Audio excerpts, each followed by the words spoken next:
So now we have gone ahead and we watched the Phoenix Zoo video. We have also watched the D News, the pros and cons of zoos video. And we're going to move on to reading Are Zoos Bad by ReadWorks. So make sure you get your paper that has the benefits of animal zoos and then your paper that has the negatives of animal zoos for note taking. Or if you're like me, I have my plain piece of paper. So I'm going to scroll through and get to our article. So this again, it says debate, are zoos bad news? I'm going to go ahead and read the article out loud to you, and when we get to a spot, we're going to decide if it's a negative or if it's a benefit of the zoo. On my paper over here, I'm going to write, are zoos bad news? And I can again make that chart where I have the benefit and I have a negative. Let's get started. It says tiger attack spurs debate.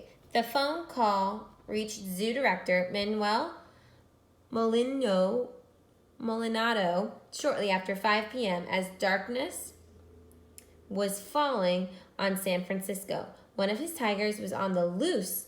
She had escaped from her enclosure and attacked a teenager and 2 other young men before bounding into the zoo's dense foliage and winding paths. As Molinado rushed to work, police declared the entire zoo a crime scene.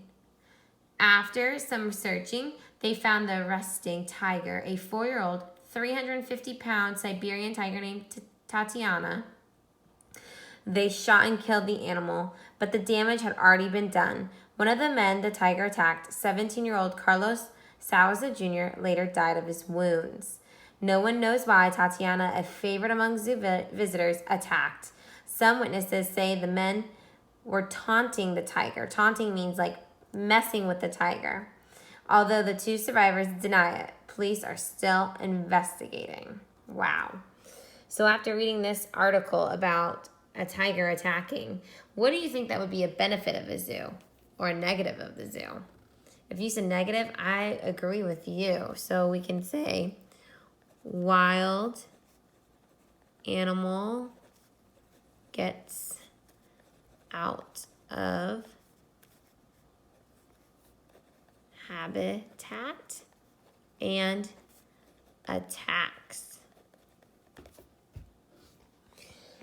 The next section says zoos deserve boos. Zoo critics see the attack as another example of why zoos are bad news.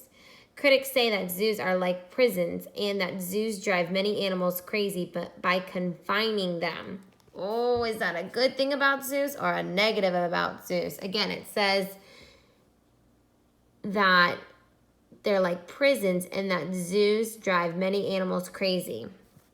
So I can say a prison for animals, and it could drive them crazy. If the animals don't die of boredom, they snap and revert to their wild nature, they say. Anti-zoo activists talk about big cats and endlessly pacing back and forth in their cages, zoo elephants constantly swaying side to side, polar bears swimming in endless circles, and monkeys and parrots grooming themselves until they have no fur or feathers left. People for the Ethical Treatment of Animals, PETA, is a leader in the anti-zoo movement. PETA is firmly opposed to keeping wild animals in captivity. Lisa W., the group's exotic animal specialist, told Current Events, there are some animals such as tigers and elephants which roam large areas in the wild that should never be held captive. Since 1990, there have been at least 220 incidences in 40 states involving big cats. 4 children and 15 adults have lost their lives, and more than 50 other people lost limbs or suffered other injuries after being mauled or attacked. She points out that the animals are victims too. 75 big cats, including Tatiana, have been killed because of such incidences. The solution, PETA and others say, get rid of zoos. So far for our negatives, We have wild animal gets out of habitat and attacks. They're prison for animals. And I'm going to write, again, they're stressful. And they have no large spaces. Then we have good news on zoos.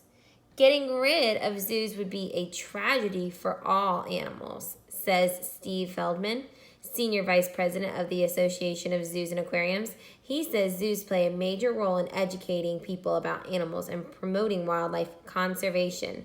So right there, a benefit would be education about animals. Okay. And promoting wildlife conservation. That means keeping those animals alive. If visitors never got to see an elephant or a tiger, they would not have that sense of awe and wonder and not be inspired to take action to conserve the wild, he says. A National Science Foundation study showed that people who visit zoos actually change their behavior toward animals. Feldman says most modern zoos work hard to keep animals from being bored or becoming neurotic. He rejects PETA's charge that animals in zoos are unhappy. Most zoo animals are thriving, he says. It is animals in the wild who are not happy. Most of the time, they're running for their lives. So that is going to be the last bit of information we're going to read today from this article. Our ending result, I'm going to go ahead and show you. You can pause this video to make sure you have the notes. We found some information that was a negative, and we found some information that was a positive on zoos.